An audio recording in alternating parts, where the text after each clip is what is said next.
નમસ્કાર, nation plus ન્યૂઝમાં આપનું સ્વાગત છે. હું છું ધવલ પરમાર.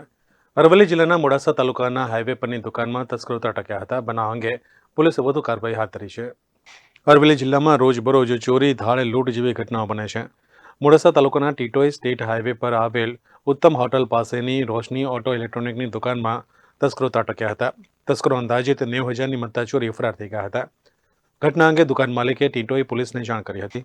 પોલીસે તસ્કરોને ઝડપી પાડવાના ચક્રો ગતિમાન કર્યા છે. રોશની ઓટો ઇલેક્ટ્રિક ફેસ્ટિવલનો માલિક મારું ગામ ટિન્ટોઈ છે. હું 2014થી આ ઓટો ઇલેક્ટ્રિશિયનની દુકાન ચલાવું છું ઉત્તમ હોટલની બાજુમાં. મારું કામ છે સેલ ઓલ્ટરનેટર બેટરી ચાર્જ કરવાનું. અને ગઈ રાતે અજાણ્યા શખ્સો મારું તાળું તોડી બેટરીનું ચાર્જર, નવા આર્મીચર, જૂની બેટરીઓ, ભંગાર કુલ મિલાવીને 1,09,000ની આસપાસ સામાન બધું લઈ ગયા છે. Kapil Patel, Nation Plus News, Aravalli.